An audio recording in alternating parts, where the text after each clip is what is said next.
p.m., July 1944. Normandy.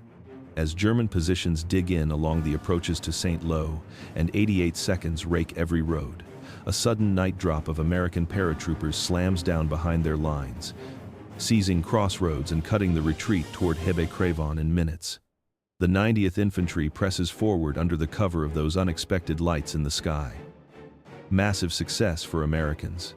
And all of it becomes possible because of one woman's idiotic idea, 2 weeks before it. In a tent behind the mess line, a woman with flour on her sleeves and grease on her cheek is listening to two parachute riggers argue with a transport pilot. They're out of canopy cloth. Not tomorrow, not soon, now. The 82nd Airborne's Pathfinders have requested emergency night drops to the 90th Infantry Division, clawing forward on the St. Lo road, but the rigger benches are bare silk burned through. The new nylon rolls late from Plymouth. No chutes means no drop. No drop means the attack stalls under 88 fire and Panthers counterpunching from Perriers. Private Clara May, C. M. Doyle, 24. Cook for the 439th Troop Carrier Group, knows kitchens, markets, and how barter keeps a unit fed when depots come up short. In Cherbourg last week, she traded cigarettes and chocolate for a crate of nylons currency in a liberated port where a pair of stockings could buy you eggs, a soldering iron, or a bicycle chain. The stockings are stacked under her cot in a wooden box marked peaches. The rigger sergeant Leo Thimble Brax slams a fist on the table. "We can hand-sew repairs, Lieutenant, but I can't magic canopy yardage out of thin air." The pilot from the 50th Troop Carrier Squadron shakes his head. "I'm not flying crates out the door with 6 lines and a prayer." Clara wipes her hands, sets down a pot, and says something idiotic enough to stop both men. "What about the tights?" "Lady, thank you, but I have a wife and 2 childs in Ohio." One replies. They laugh. She doesn't. She drags the box onto the bench, pulls out fistfuls of nylons, dozens, all colors gone to gray by dust. "Not for the whole canopy," she says, eyes on Brax. "For the parts you keep running out of. Pilot chutes, reefing sleeves, repair panels, sleeves over lines so they don't saw through. It's nylon. That's what parachutes are now, right? Just not knitted."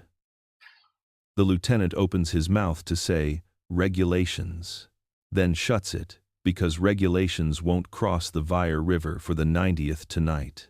They try it, because there's nothing else to try. Brax sketches a 24-inch pilot chute pattern on butcher paper. Clara stretches stocking after stocking over the template, cross-laying weaves at 90 degrees, doubling the crown, tripling the hem. The riggers stitch with waxed thread and curse softly when the knit stretches. Then get the hang of it. Pull taut. So shallow. Don't let the mesh ladder. By dusk, they've got 3 pilot chutes, 4 reefing sleeves, and a pile of finger-width line socks, stitched from nylons, turned inside out so seams run smooth. Test Hashone is a sandbag off a deuce and a half tailgate at the far end of the strip. The bag thumps onto the grass. The pilot chute pops clean, yanks the reefed canopy out, and the whole contraption mushrooms enough to slow the fall without tearing. Test Hash-2 is off the water tower by the hedgerow. The nylon crown snaps open again, lines stay sheathed where they rub, and the bag lands intact. Brax exhales for the first time in hours. The lieutenant says, very quietly, "I'll fly it." At 2,350, 3C-47 seconds from the 439th lift into a low ceiling, each stuffed with ammo crates lashed to chutes, wearing Clara's ridiculous stockings in all the places that had always failed first. Over the St. Lo corridor, the flak starts a Wirbelwind's flakvierling chewing the night, 88 seconds bracketing the drop zone near Hebe-Crevon. The jump lights go green, bundles roll. Pilot chutes bloom like small, stubborn flowers. Crates drift not gracefully, not like training but slow enough to live. On the ground, men of the 358th Infantry, who've been counting rounds all day, drag intact boxes out of bocage shadows and cheer at the stupidest thing they've ever seen. Underwear saving a battle. Back at Carrington, the transports taxi in, with flak holes and empty floors. Brax climbs down, holds up a shredded but functioning reefing sleeve, stitched from beige nylon, and shouts over the props. It worked. Clara doesn't smile. She's already counting. How many more sorties tomorrow? The lieutenant answers. As many as you can give me pilot chutes for. Clara looks at the peaches box, then past the runway toward the sleeping town and the long line of women who smiled when she offered stockings for milk. Then we're going shopping, she says, and it stops sounding foolish. It starts sounding like production. Morning, July 13th, 1944. The town of Carrington smells of cordite, wet stone, and soap, a fragile piece perched between battles. The cafes are boarded, but women sweep the streets like they're reclaiming something more important than bricks.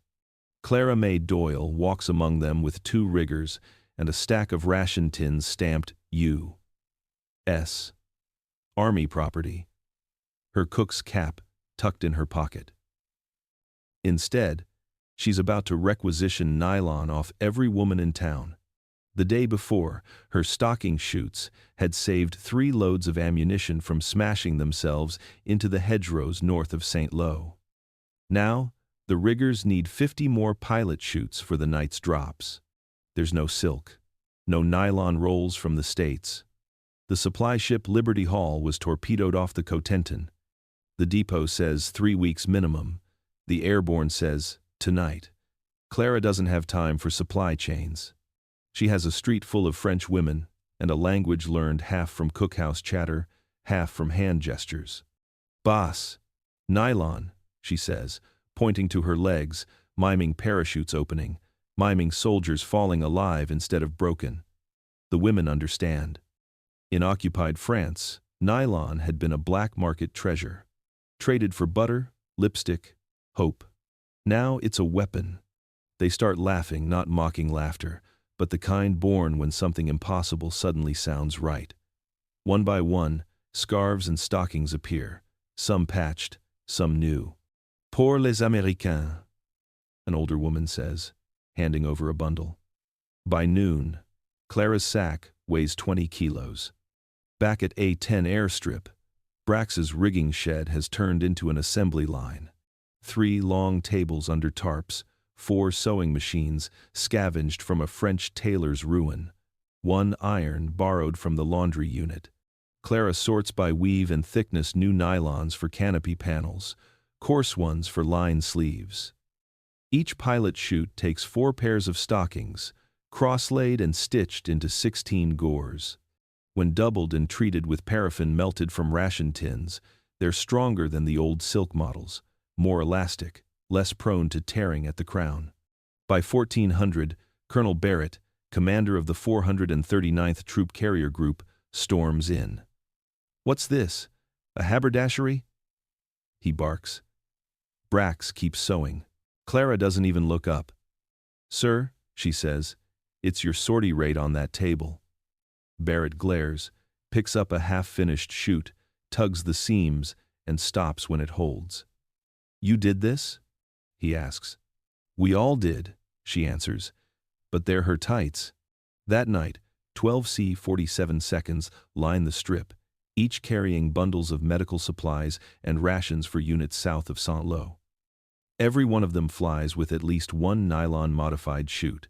Clara stands with her arms crossed, apron flapping in prop wash, as the planes vanish into dark. When they return near dawn, 11 report perfect drops. 1 lost a chute to flak, but even that bundle slowed enough to land intact. A drop zone sergeant radios a single line. Recovered all bundles. Fabric intact. First clean drop since Cherbourg. By breakfast, the rigging shed is out of nylons again. But Barrett isn't angry anymore. He calls the unit together and says, "Whatever that cook did, keep her doing it." Then he wires Group HQ at Granville. "Recommend priority for acquisition of nylon hosiery for field use in emergency parachute fabrication." Source: Doyle. C. M. 439th TCG. By evening, Clara's field idea has turned into orders. Trucks roll in from nearby villages, carrying crates of nylons traded by local women for army soap, coffee, and chocolate. The French call it le troc du ciel, the trade for the sky. Some women scrawl names on the fabric in pencil. Lucie, Madeleine, pour la victoire. They want their stockings to fly, to fall with American pilots into France's liberation. In the rigging shed, Brax chalks tally marks on a door. 27 pilot chutes, 42 reefing sleeves, 19 full canopy repairs, all made from nylon stockings in less than 24 hours. Clara wipes her hands on her apron and grins. Better than donuts, she says. That night's drop over St. Lo is bigger ammo. Food, plasma, even radio parts. Every bundle lands. Every parachute opens. And in the morning, the colonel's adjutant drafts a memo. Local material substitution proven viable. Immediate continuation, authorized until supply normalizes. The last line is underlined twice. Source of nylon. Civilian hosiery, acquired by trade. Credit. CPL. Doyle. By July 15th, her name's on a message headed to IX Troop Carrier Command HQ. The war doesn't wait for paperwork, but word travels fast when men come home alive because a woman in a cook's tent decided nylon didn't care whether it was worn or flown. The 16th of July, 1944. Granville, Normandy. The IX Troop Carrier Command has moved into a requisitioned schoolhouse. Maps of France cover chalkboards, red grease pencil lines marking the airborne supply routes. Carentan, Lessay, St. Lo, Avranches. The staff officers are staring at numbers that don't add up. Airborne units are burning through parachutes faster than the depots can replace them. Each C-47 drop needs dozens. Each operation tears or loses more. Nylon shortages are now a tactical problem. A message arrives from the 439th. Emergency field production sustaining operations. Material substituted from civilian hosiery. Recommend further testing. The note is signed Lieutenant Cole Barrett, but attached is a handwritten line in pencil. Idea originated with Cook, Doyle, CM. Major Robert Cates, supply officer, looks up. A cook? He says. You telling me the reason 82nd Airborne's getting their supplies is because someone's been sewing pantyhose together? No one laughs. Logistics officers don't laugh when numbers turn into survival. By 0900, Cates and his adjutant are on a jeep to Carentan. The field smells of diesel, cordite, and coffee. Under a tarp behind the mess tent, Clara Doyle's assembly line hums like a factory. Riggers sit cross-legged, mending gores of parachutes. Two locals pedal treadle sewing machines. A corporal melts paraffin over a camp stove and brushes it onto nylon mesh. Each finished pilot chute is folded, tagged, and stacked. The smell of wax and machine oil fills the air. Cates watches as Clara checks a seam under light. What's your tensile? He asks. Enough to drag a crate of ammo without ripping, she says, without looking up. Any tests? Every night, in the sky. He steps closer, picks up a cut panel, thin, slick, almost translucent. You realize this isn't in any manual. She straightens up. Sir, manuals don't drop food to men, surrounded by panzers. The field test happens that afternoon. They rig 2 chutes, one standard issue, one Doyle pattern, built entirely from repurposed nylons and paraffin sealant. A C-47 circles low over an open field.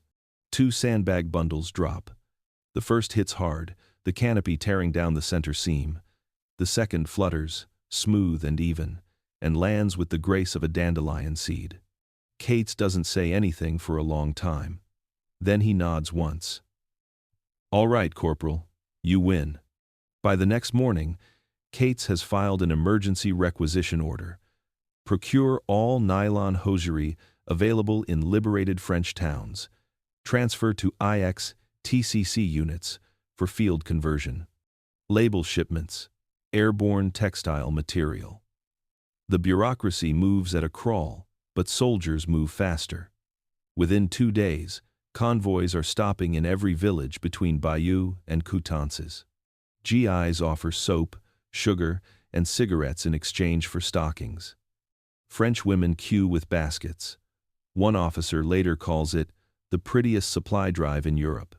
At Carentan, Clara's crew now includes a dozen local girls. They work 12-hour shifts, hands blackened by wax and dye.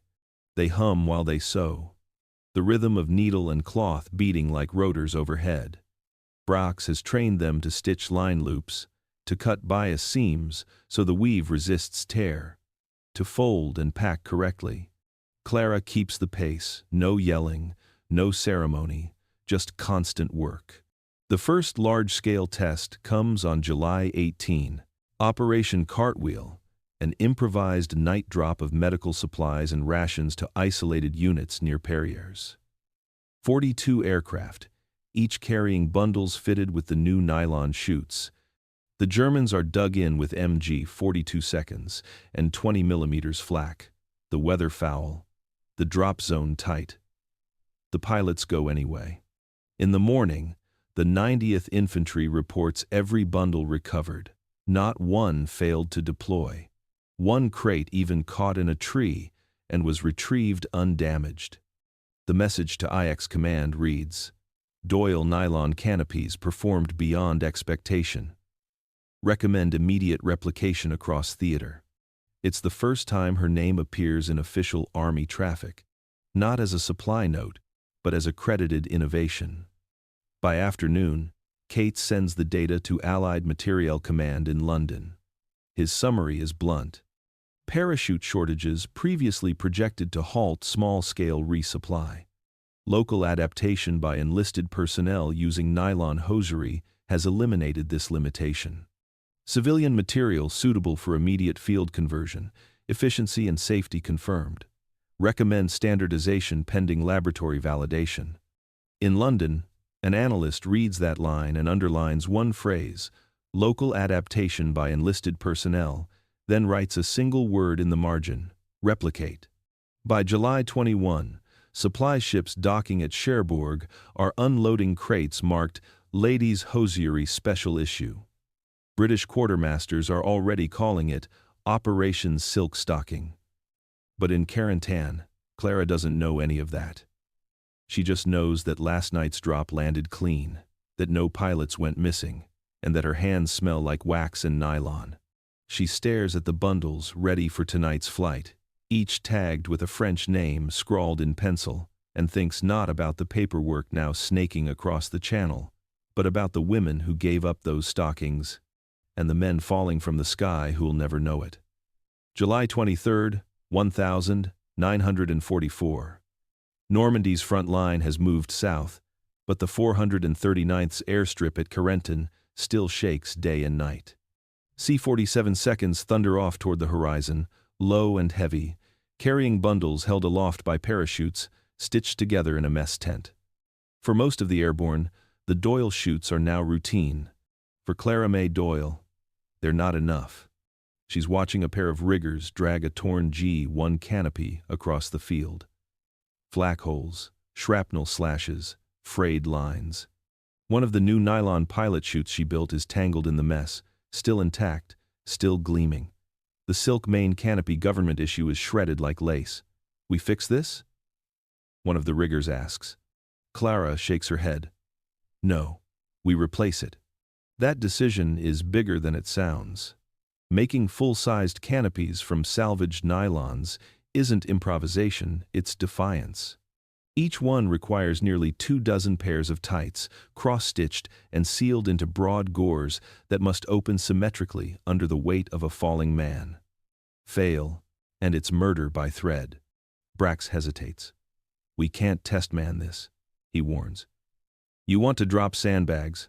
Fine. But nobody's jumping that until London blesses it." Clara nods. "Then we'll bless it ourselves." She spends the afternoon with a tape measure and chalk. The rigging table becomes an altar of geometry, 24 gores, each cut on bias. Edges overlapped with a half-inch wax seam, crown-stitched double. They use paraffin to waterproof and melted down sea ration tins to stiffen the skirt hem. For suspension lines, they unravel damaged canopies and double braid the cords, wrapping each connection in a stocking sleeve to stop friction burns. The canopy, when it's done, glows pale beige like bone. "Looks like a wedding dress," one of the French girls says. "Let's hope it doesn't bury anyone," Brax mutters. That night, Clara volunteers to drop it. Not herself, she's no fool, but with a dummy weighted to 190 pounds. The C-47 lifts at dusk, climbs over the Channel breeze, and circles back above the drop zone near the ruins of Montmartin. At 700 feet, the dummy rolls out. For a second, the chute trails limp. Then it snaps open fast, clean, perfectly centered. It drifts steady, lands soft, no collapse. The riggers cheer. Clara exhales once and just says, "We can build more." By morning, the 439th has a new order: full-scale field fabrication of replacement canopies. Colonel Barrett signs off without even pretending to ask London first. "They'll thank us when it works," he says. The operation grows overnight. The rigging shed expands into a row of tents. French seamstresses arrive from Carentan, bringing sewing needles and habits older than the army. They call it l'atelier du ciel, the workshop of the sky. Clara coordinates shifts, distributing coffee and bandages as often as she checks stitches. Brax, drafts, blueprints on cardboard from ration crates. In 3 days, they turn out 16 new parachutes, each labeled Doyle Type 1, Field Fabrication, Nylon Substitute. On July 25th, the U.S. 101st Airborne Division launches its final small-scale night resupply before Operation Cobra, the breakout offensive toward Avranches. 12 of those drops carry Doyle Type 1 canopies. The weather is foul again. Low clouds, flak, wind shears, ripping over bocage ridges. Out of 86 bundles, 84 land intact. None fail to open. One gets caught in a tree and tears, but even torn, it holds together long enough for paratroopers below to haul it in. At dawn, an exhausted radio man from the 101st sends a message back through field channels. New chutes worked flawlessly. Deployment smooth, descent steady. Tell that woman cook she saved more lives than she knows. The news sweeps the 9th Air Force like wildfire. Mechanics joke that the Carentan canopies are indestructible. Pilots start naming their C. 47 seconds after hosiery brands. Silk Spectre, Nylon Nancy, the Lady Legs. A ground crew at Saint-Lô paints a pin-up on a cowling, a parachute shaped like a pair of stockings. Word reaches London, then Washington. The Quartermaster Corps dispatches a technical officer to investigate. Major Edwin L. Ross arrives unannounced, khakis spotless, orders folded crisp. He inspects the tents, the French seamstresses, the piles of nylons, and frowns so hard it could crack glass. "Unauthorized material substitution," he declares. "No oversight, no safety testing. Who approved this?" Barrett points to Clara. "She did." Ross looks at her, a corporal's patch crooked on her sleeve, grease on her apron, and a needle stuck behind one ear. "You're a cook," he says flatly. "Yes, sir." "You built parachutes?" "Yes, sir." "Why?" "Because silk burns and nylon stretches." Ross blinks. "That's your justification?" Clara shrugs. "That's physics." The major doesn't argue. Instead, he orders a field test Army style. 2 canopies, 1 Doyle Type 1, 1 standard silk. Both loaded with identical weights, dropped simultaneously from 1,000 feet. Every rigger, pilot, and French seamstress on base watches from the hedgerow.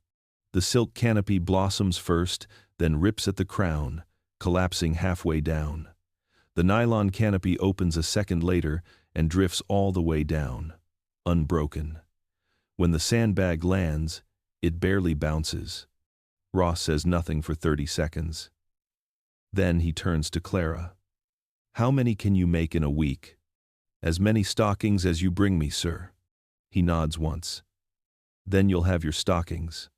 That afternoon, he cables Allied Materiel Command. "Recommend immediate mass procurement of civilian nylon hosiery for emergency parachute fabrication. Field test successful. Endorse adoption of Doyle Type 1 design theater-wide." The next day, the 8th Air Force drops leaflets over recently liberated towns, asking women to donate stockings for the cause of the sky. The British press picks it up. "Your nylons can save lives," the headlines read. But Clara doesn't see headlines. She's back in the tent, sleeves rolled, hands raw, turning the next crate of hosiery into lifelines. For every pilot chute that holds, every canopy that opens, every man who hits the ground alive, she sees faces instead of fabric, the women who gave, the men who fall, and the thin thread of nylon that ties them together. August 1st, 1944. Lessay, Normandy. The breakout is underway. Operation Cobra has shattered the German line, and the fields south of St. Lo are thick with dust, shell smoke, and shattered armor. American armor surges forward, but its lifeline, the airborne supply, depends on parachutes that didn't exist a month ago. The Doyle chutes. At dawn, Clara stands outside the tent city that used to be the 439th's mess area. The rigging lines stretch for 50 yards. Women and GIs work side by side, cutting and stitching under canvas awnings. French girls sing in broken English over the rattle of sewing machines, their hands moving like metronomes. Rolls of nylons, hundreds of pairs, fill wooden crates stamped with red stencils. U.S. Army material. Airborne use only. They've come from everywhere. From Paris, Reims, and even London. Gifts from women who saw posters with Clara's photograph. She didn't pose. Someone just took it. The slogan under it reads, "Her hands sew safety, yours can too."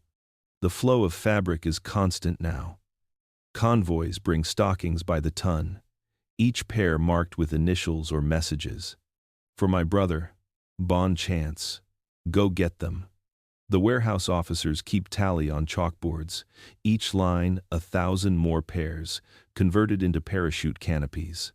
The factory that never should have existed has become the most vital supply hub in northern France. The 82nd and 101st Airborne are fighting near Mortagne now, their drop zones contested, weather brutal, supply runs constant. Every flight out of Lessay carries nylon. Every descent depends on women's hosiery turned into life-saving silk substitutes. Major Ross, the once skeptical technical officer, is now their quartermaster advocate. He supervises field tests, counts descent rates, writes memos to London with phrases like, "exceeds standard silk tensile strength by 7%. He tells anyone who will listen that a cook from Washington State just solved an industrial crisis in a tent. That afternoon, Ross and Clara inspect a new batch Doyle Type 2 improved seams, tighter weave, lighter wax. The canopies shimmer under sunlight, beige and gold. "You know," Ross says, "this design will end up in production manuals." Clara just laughs. "Then print it fast, sir. We're flying these tonight." That night's mission is the biggest yet, Operation Dunlop, a high-risk resupply to the 90th and 4th Infantry Divisions pushing past Avranches. German forces, remnants of the 2nd SS Panzer Division, are counterattacking with Panthers and Tiger Is, choking the roads and burning fuel dumps. The 439th's C-47 seconds must drop supplies behind the enemy line, in terrain so tight it's almost suicide. Every chute must open. 2,300 hours. The C-47 seconds line up, their bellies packed with bundles of ammunition, medical crates, and fuel cans. Clara watches from the ground, wind tugging her hair as engines rise to a deafening pitch. When the green light flashes, the planes vanish into the dark, and her hands are shaking not with fear, but exhaustion. She's built chutes for 2 weeks, without a day's rest. Hours later, The first radio messages arrive. Dunlop drop successful. 92% recovery. Enemy armor disabled by supply drop proximity fire. Troops resupplied, advancing again. A final line. New canopies held perfectly. The next morning, the field at Lessay is lined with crates of returned canopies, most intact, some scarred by shrapnel. The riggers hang them like banners between tents, proof of flight and survival. On one, burned along the edge, the stenciled letters Doyle Type 2 are still visible. By now, her invention isn't rumor, it's policy. Allied Materiel Command Cables. Washington. Standardized Doyle nylon parachute for emergency and reserve production. Integrate design into British and American textile programs. The code name attached, Project Hosiery. In Washington, the Women's Army Corps and Red Cross launch collection drives. Posters line department stores in New York and Chicago. Give your nylons, save a paratrooper. Women mail stockings by the millions. In factories from Pennsylvania to Manchester, looms shift from making hosiery to making parachute fabric. But in France, Clara never sees the posters. She's too busy teaching. Her tent is now a classroom. She trains riggers, seamstresses, and field engineers, anyone who can thread a needle. She shows them how to cut bias seams to prevent tears, how to double hem the crown, how to check line symmetry by hanging a test weight. She speaks in plain language. Tight seams save lives, loose ones kill. Colonel Barrett visits once a day, mostly to bring food she forgets to eat. You realize, he says, you've changed airborne operations across Europe? Clara shakes her head. I just wanted the pilots fed. He grins. You fed them all right with gravity's permission. 3 days later, Ross brings her a telegram thin yellow paper, official header.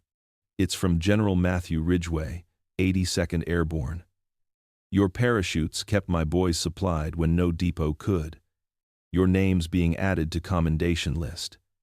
Airborne thanks you, Corporal Doyle.